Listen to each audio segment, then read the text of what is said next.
in-laws. Okay. And they're getting really friendly with the moms. Which is... especially Holly. Which is so cringy. Poor Holly. She's like, oh, God. Yeah. And it's really just forced and cringy. And we know it's all producer-driven, absolutely. Oh, hell no. No, sorry. I'm definitely not going to go see a peep show in Vegas when my daughters are here with me. That would be something for like a bachelorette party. Okay, Melissa, I'm pretty sure you were there. You called those boys and told them to come to the pool. Absolutely. I think this is one of those instances where the lady doth protest too much. You know what I'm saying? Like, you're just denying it a little too much for my liking. Yeah. I don't know. I don't have any evidence of it. I just think... well, it's a little much. So they're hitting on Dr. Holly, and while I absolutely believe that in real life, Dr. Holly gets hit on because she's stunning and smart and put together and wonderful, like, I'm not taking that away. This scene is just so freaking forced, and it is... and you can really tell. ...unbearable to watch. Where did those guys come from? Why don't they go back there? Iconic. I'm obsessed. One day to the competition. I'm nailing it today. I like that look one at me. too.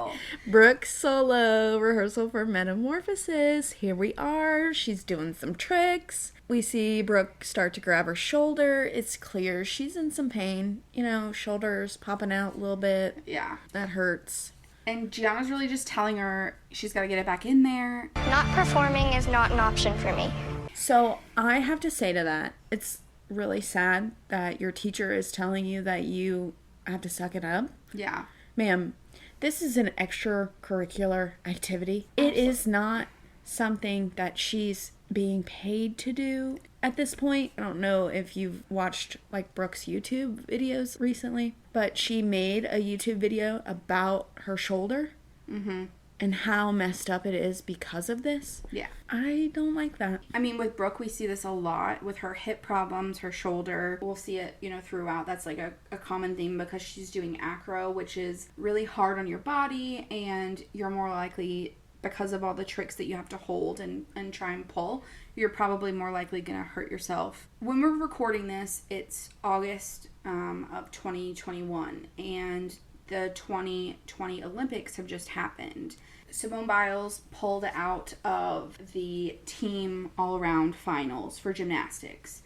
And she also did that on the individual all-around and for a lot of the different events. And at the time, when it first was announced, everyone was saying, you know, the only way she would do this is if she was severely physically injured. And come to find out, that's not really the case. She was severely mentally injured. You know, she had a case of what they call the twisties, which is very dangerous, and her mind and her body were not in sync when she was trying to flip through the air. And so when she was in the air, she would lose her sense of where she was, which is super dangerous. And so many people have talked about this. And I think she is helping to shed a light on, you know, when is enough enough. I mean, I think obviously as an Olympian, that's one thing, but I think this conversation needs to happen across all genre, across all avenues of extracurricular activities. I know, you know, with boys and with football,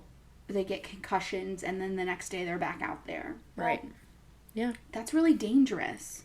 You know, and a lot of times we don't know, and we still don't know fully the extent of the damage that, you know, I was going to say rehearsing, but practicing or playing on a concussion, on a full contact sport like that, how sending them back in immediately, we don't know fully what's that doing to their body, to their brain. We have some research done on it, but not a lot. Right. So I think this is one of those times where, unfortunately, she was made to do something she probably shouldn't have done, which now it's impacting her for the rest of her life. And as a 13-year-old, she didn't feel like she had the autonomy to say, no, I can't. Right. I'm unable to do that right now. And that, to me, is one of the saddest things, is like, yeah, I get they are on contract and on a TV show about dancing, and so obviously there is going to be some requirement for them to dance, but she's injured. She's not being a 2-year-old having a temper tantrum saying, I don't want to do this, her body is telling her that she needs to stop or she's going to pay the price. And unfortunately, 10 years later, we're seeing that she paid the price. 100% agree. It's an extracurricular, y'all. It ain't worth it. So now we're in Christy and Chloe's hotel room talking about how she's on the top of the pyramid. But Abby said she has to win since Maddie isn't doing a solo. Yeah. You don't have to win because Maddie's not in this. You're Chloe. You're different. And there's nothing wrong with being Chloe. Chloe is amazing. Because I wouldn't trade one Chloe for 100 Maddies. But I promise you, I pinky swear that I will not let her continue to treat you this way, okay? And of course, we know that's a lie. This is one of those times where I'm like, she lied. But also, she did eventually get her daughter out of there, not after suffering quite a lot of trauma. Right. So that makes me sad. When Chloe told me that Abby has been screaming in her face and belittling her and talking to her the way she is, I will not put up with this anymore. I can't. It is my duty as Chloe's mother to put an end to it. Christy goes to confront Abby. Christy came to my hotel room unannounced, which I did not appreciate. She didn't know if I was indisposed or if I was in the shower or what. But you know her, raised in a barn, comes knocking on the door. I need to talk to you. Abby, ma'am, what are you doing in your, like, who are you doing in your hotel room? You're at a dance competition. What are you doing? Okay, maybe you were showering, okay? So she knocks on the door. She's not going to barge. She doesn't have a room key. She can't just barge in. You opened the door. If you could not open the door, she would have gone away and come back later. Right. But you opened the door. She wasn't raised in a barn, ma'am. You let her in. Come on in. Yes. And this confrontation is not great. You're not paying me for this time. You owe me this time. I owe you nothing. And they keep going back and forth. You're incredibly rude to my daughter. All I'm asking you for is to treat my daughter with a little bit of respect. RESPECT. You're a twat mean to me. What was that? It's like a little jam. I'm probably going to keep that in. Okay. She was a queen.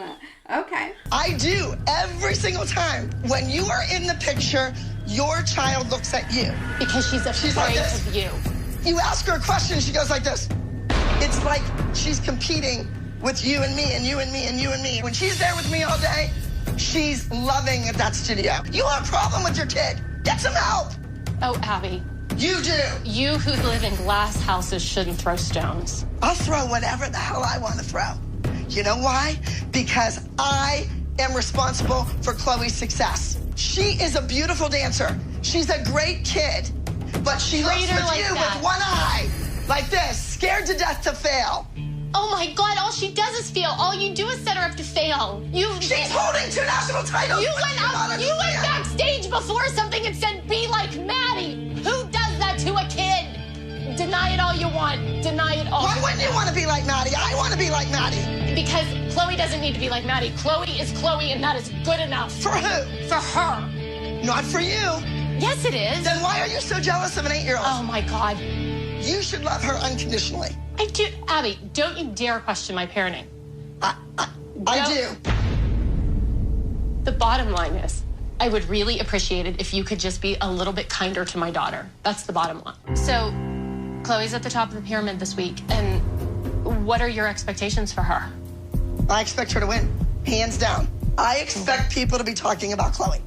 Okay. People should be buzzing about her. I just want to leave kind of and move forward because we're obviously kind of stuck with each other. I agree. I know that you've said it point blank. You don't like me. I said I can't stand you. I'm not as bitchy as I come across. I saw a more human side of Christy. She broke down a little bit. I saw her be a little bit more emotional. However, I hope I got through to her that I do have Chloe's best interest at heart. She just needs to let me do my job. If that's what you were going for with the rest of this season, you really missed the mark. You didn't do your job. At all. You don't have Chloe's best interest at heart. Maybe in this moment you do, but you lose it very quickly. It's the day of the competition, y'all. This is so funny to me. She is mall walking her way down the hotel hallway. What are you doing? Everything she's ever owned.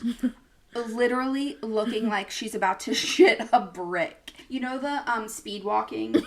That's literally what I was about to say. Melissa in this moment is an Olympic speed walker. Boom, boom, with her hips and all the things. But she's also legitimately, if you go back and look at it, she is carrying everything she's ever owned. And the look on her face is like, get me into this room, to this toilet, so I can just keep on pooping. Like, it's a mood. Uh-huh. It's a mood. And then Abby comes in and she's all mad that the girls aren't ready and they're not testing out the stage. Here we go with Sinful. Before I go on stage for Sinful, I need to really get in my character, and I think we'll do really good with it. She's supposed to be portraying Wrath. So literally she just needs to hang out with Abby a little bit and she'll just continue to like get more mad, you know? But also, all of them should hang out with Abby to get into their characters. Absolutely. Absolutely. It's going to take a heck of a lot for them to pull off winning with this routine. The routine is difficult, it's contemporary, and there are incredible dancers here from the West Coast. Which, to that, I say yes. The dance goes on. Like, I think it's cute. It's fine. I don't remember it after this season. It's not one that's like stuck in my memorable brain. We all thought we did a very good job, and I individually thought I really played my character and danced as best as I could. Boom. Precious Chloe, what Good more job. can we ask for, boo? So group awards happen. Oh, they got 7th. Yeah, they got 7th, which isn't great. Since the group didn't do as well as I liked, the pressure is really on for the solos. These girls need to get out there and they need to impress the judges. They need to take it to another level. Oh, good God. Maybe if you would spend a little more time, like, preparing the groups and solos, then they would do a little better. That's just my opinion. So Nia's rehearsing in her costume. Yep. She looks fabulous. I love this costume. She really looks like she's having so much fun with it, which I love. I love that she thinks that she's just having the best friggin' time. Nia is just what I aspire to be, honestly and truly. In most of these episodes, Nia's just gonna Nia. She's just trying to go out there and like have a good time. We find out that Paige has never put her costume on her body, and Kelly and Abby have not seen the finished project. And of course this is going to end so great, isn't it, Peyton? Oh my gosh, are you kidding me? Abby, all I have to say to that is you think these moms were trifling? You have no idea. Literally no idea. Just be glad you didn't have to deal with Debbie. She would always say, I can be your biggest cheerleader or your biggest nightmare. Most of the time she was a nightmare. I told Kelly that Paige's costume was hanging against the wall. I had yet to pull it out of the bag. I never saw it. Why do you say that with like such pride in your voice? I know. And the next sentence always seems to be boasting about how she takes such great care into designing her costumes. What is this monstrosity that you put on this child, though? It's so big and it looks so bad on her. Kelly, I think we're gonna need a headpiece. This is just crazy to me, that this like lack of preparation. And Abby always gets mad and like wonders why the moms are upset with her and get pissed off. This because is why. 3 seconds before her daughter goes on stage, you're telling her that she has to pull a headpiece out of her butt. Sorry, I don't shit out headpieces. I have once or twice, but not on the regular, you know? So Abby gives me the costume for Paige 15 minutes before she's supposed to go on stage, and it doesn't fit. She looks like she has in the bottom of her pants. Everybody gets a new costume every week, and I get The costume clearly was not the right costume. So instead of saying, oh my God, this is not her costume, what can she wear? It was, it's always my daughter. It's always my, again,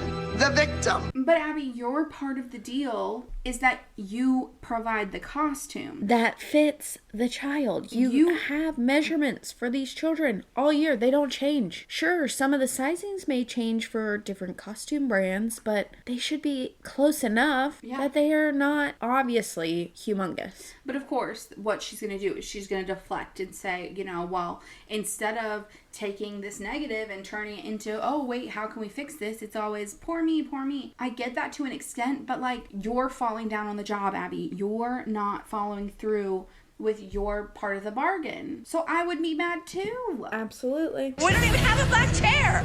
I'm using a hotel chair, for God's sakes. But what happened? But if this was anybody else, they'd have a hot pink chair with rhinestones all over it. And I agree. I absolutely agree. that had it been Melissa or Christy even, and even Holly, they would have had someone doing something. Like, Christy is always taking Chloe's costumes home and fixing them and dyeing tutus and rhinestoning them. She's extra beyond. But I also think that, like, Kelly was not given the costume, so she couldn't have done that. For sure. But, yes.